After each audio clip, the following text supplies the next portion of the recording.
முதல் செய்தியே ஒரு அதிர்ச்சியான செய்தி. இது சம்பந்தமாக விழுப்புரம் கலெக்டர்கிட்ட இந்து முன்னணி சார்பாக ஒரு புகாரும் கொடுத்துருக்காங்க.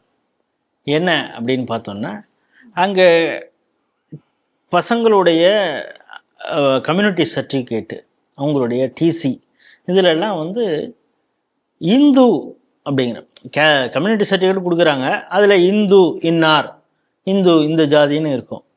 இந்துங்கிறது இல்லாமல் ஜாதி இது மட்டும் சில இடத்துல இருக்குது.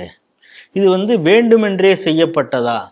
ஏன்னா அரசியலமைப்பில் இப்படி தான் இத்தனை நாட்கள் இருந்தது. உங்களுடைய டிசியோ ஜாதி சான்றிதழோ இப்பொழுது இது மாதிரி இருப்பதற்கான காரணம் என்ன? எப்பவும் போல் பழையபடி இந்து அந்த ஜாதி பேர் அது மாதிரி இருக்கிறது மாதிரி நீங்கள் ஆவணம் செய்யணும்னு புகார் கொடுத்துருக்காங்க. நீங்கள் இதற்கு பின்னால் வேறு ஏதாவது இருக்கும்னு நினைக்கிறீங்களா? ராஜேஷ், இதே விஷயம் நம்ம ஸ்ரீடிவியில் ஏற்கனவே பேசியிருக்கோம். ஆன்லைனில் பண்ணும்போது மதம் வராமல் நேரடியாக ஜாதி வந்தது அப்படிங்கிறத நாம் பேசியிருக்கோம். இப்போ விழுப்புரம் மாவட்டத்தில் நேரடியாக கொடுக்கக்கூடிய சர்டிஃபிகேட்டில் மாணவர்களுக்கு, குறிப்பாக அதாவது ஹிந்து மாணவர்களுக்கு, ஹிந்து நாடார், ஹிந்து யாதவர், ஹிந்து வன்னியர் அப்படின்னு இடத்துல அந்த மதம்ங்கிற இடத்துல ஹிந்து என்பது இல்லாமல் ஜாதி மட்டுமே குறிப்பிட்டு வன்னியர், நாடார், யாதவர் அந்த மாதிரி வருது. இதுவே கிறிஸ்தவர்களுக்கு வரும்போது கிறிஸ்தவ மதம் குறிப்பிடப்படுகிறதுன்னு ஒரு கேள்வி இருக்கிறது. எனக்கு அப்படி எப்படி இருக்குன்னு தெரியல. ஆனால் என்னுடைய பார்வையில் இதை இந்து முன்னணி இதை கேள்வியாக எழுப்பியிருக்கிறது. இந்து முன்னணி ஒரு வீடியோவும் வெளியிட்டிருக்கிறது. ஆனால் என்னுடைய பார்வையில் இதை ஏன் இப்படி பண்ணுகிறார்கள் என்றால், மதம் மாறி போனவர்களுக்கு சலுகை கொடுப்பதற்காக பண்ணுகிறார்கள். ஏன்னா நீங்க ஹிந்துவா இருந்தால்தான் எஸ்சி வாங்க முடியும், மற்றபடி வாங்க முடியாது. எம்பிசி அப்படித்தான், எல்லாமே அப்படித்தான். நீங்க ஹிந்துவாக இருந்தால்தான் ஜாதி ஒதுக்கீட்டு சலுகை வாங்க முடியும். நீங்க கிறிஸ்தவ இஸ்லாமியர்களாக இருந்தால் வாங்க முடியாது. அப்போ ஹிந்து என்று நீங்க போட்டா நீங்க எலிஜிபிள் ஆகிறீங்க. ஆனா எலிஜிபிள் இல்லாத ஆளுக்கு என்ன பண்ணணும் அப்படின்னா, போடாம விட்டா நாளைக்கு அவன் இந்து என்று எடுத்துக்கொள்ளப்படுவார். அவ்வளவுதான்.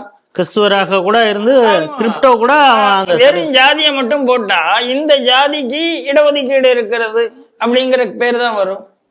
அப்ப தெளிவா ஹிந்துக்களுக்கு உள்ள சலுகையை அடித்து புடுங்கி, திருப்பரங்குன்றத்துல எப்படி உங்களுக்கு தீபம் ஏத்துறதுக்கு ரைட்ஸை புடுங்கி விட்டு அவங்களை கள்ளத்தி மரத்துல கொடியேற்றத்துக்கும் இது பண்ணத்துக்கும் அந்த ரைட்ஸை கொடுத்தார்களோ, அந்த மாதிரி ஹிந்துவா இருந்தா இந்த நாட்டுல உனக்கு எந்த சலுகையும் கிடையாது தமிழ்நாட்டுல அப்படிங்கிறத காமிக்கிறதுக்கு இந்த மாநில அரசு செய்கிறது.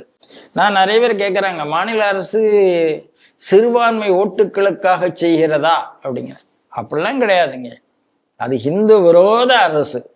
ஓட்டுக்கு மட்டும் செய்யல, அவங்களுடைய வேலையே முழுக்க முழுக்க வெளிநாட்டிலிருந்து அவர்களுக்கு பணம் வருகிறது, அனுபவிக்கிறார்கள், வியாபாரம் வைத்திருக்கிறார்கள். இதுல ஓட்டு மட்டுமே காரணம் இல்லை. அவங்க முழுக்க முழுக்க ஹிந்து விரோதிகளாக, இந்த நாட்டின் விரோதிகளாக இந்த அரசு தன்னை மாற்றிக்கொண்டு வருகிறது என்பதுதான் என்னுடைய பார்வை. துணை முதல்வரே அதான சொல்றாரு, அவங்களுக்கு வயிறு எறியணுங்கிறதுக்காக தான் நான் கிறிஸ்டின்னு தானே சொல்றாரு. இல்ல சொன்னாலும் ஏற்கனவே அப்படி சொன்னாரு, அப்புறம் சனாதனத்தை போய் சொன்னாரு, இப்ப கிறிஸ்துமஸ் விழால போய் பேசுறாரு, அதே பேச்சத்தான் பேசுறாரு. அப்புறம் என்ன அர்த்தம்னா, இப்ப அவங்களுக்கு பேச வேண்டிய அவசியம் கூடவே இருக்கு, அதுவும் கொஞ்சம் அதிகமாயிருக்கு. விஜய் உள்ள வந்தாச்சு, விஜய் கிறிஸ்தவ மீட்டிங் போடுறாரு. கிட்டத்தட்ட எந்த கூட்டத்திலையும் விஜய் இவ்வளவு அடக்கமா உட்கார்ந்து இருந்து நான் பார்க்கல. அப்படி கையை இப்படி இந்த மாதிரி ஒரு போஸ்டர்ல தேவனுக்கு முன்னால் நிக்கிற மாதிரியே நின்றுட்டு இருக்கிறாரு. அது கை தட்டுகிறாரு. அவங்கள பேசக்கூடிய அந்த பாதிரியோ நன்சோ என்ன பேசுகிறார்கள் என்பதை நாம் கவனித்து கொண்டு இருக்கிறோம். ஆகையினால இப்போ கிறிஸ்தவ ஓட்டுக்கு ஒரு போட்டி வந்திருக்கிறது. நம்ம பொறுத்தளவு ரொம்ப சந்தோஷமா அதை நம்ம என்ஜாய் பண்ணலாம்.